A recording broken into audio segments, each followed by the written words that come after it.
Hi, I'm your English coach, Christina, and welcome to Speak English with Christina, the best place to become confident in business English step by step.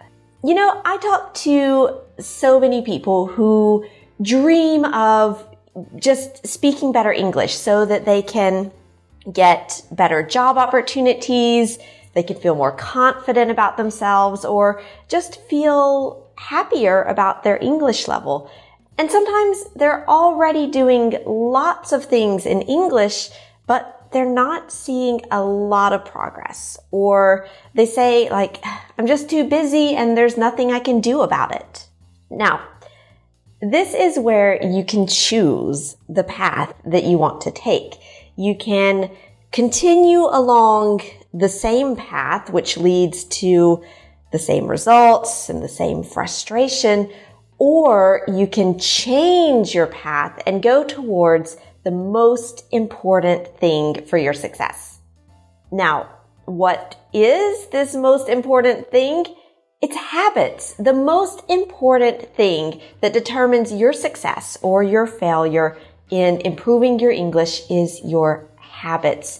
With the right habits, anyone can become confident and fluent speaking English.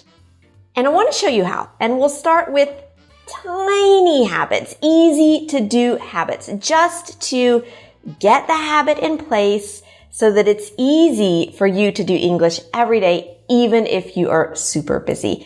And if you want my free English Habits Starter Kit, go to christinarobofe.com/habits to get it. Now, of course, for a habit to be effective, you have to do it regularly. But how can you do your English habits every day when you are busy, when you have work and family, when you are tired at the end of the day?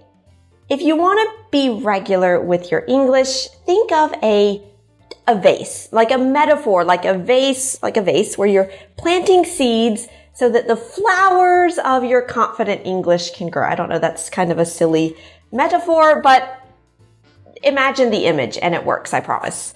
So, vase for make your habit visible, attractive, satisfying, and easy and convenient. And we'll look at each one of these. So, make it visible. Put your resources in a place where you can just easily pick them up, like a book on your kitchen table or your flashcards next to your favorite spot on the couch, or, just anywhere where you can take them and remember to do your English. You want to make it attractive. So do it in a nice space that makes you feel good. Maybe it's your comfortable couch. Maybe you go outside to the park. Maybe you sit in a chair next to a window, but take that time as time for yourself in a nice space. And then make it satisfying.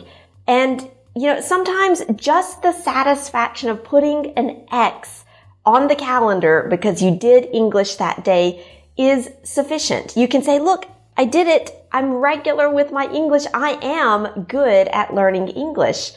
And, if you do that every day on your calendar, look at all of those times that you improved your English. Or do something nice for yourself, a nice cup of coffee, a walk in the park, or anything that is satisfying for you. And that part is actually really important because when you want to create a new habit, neuroscience shows that it's not the number of times that you repeat it, it's the satisfaction and the happiness that you feel after you complete that new habit. So even if you do just a few minutes, really feel satisfied and happy that you're doing something good for your English. And finally, make it easy and convenient. The reason that we start small is so that it's easy to accomplish your goals and to feel good about yourself. Now, of course, with time, you want to do more than 2 minutes of English per day. But to start, make it easy. Make it just 2 minutes or 5 minutes, whatever you can do, because that way you can do it. It's easy, it's quick, it's convenient, and then you can celebrate that you did it. And when it starts to feel too easy to do a little bit of English every day, challenge yourself more. And like I said, if you've got those right habits, that right environment, anyone can become confident and fluent in business English. Now, like I said, to help you do that, I have created a free English Habits Starter Kit. It'll help you start your tiny habits so that you consistently move towards more confidence in English. To get it, go to ChristinaRobofe.com/habits.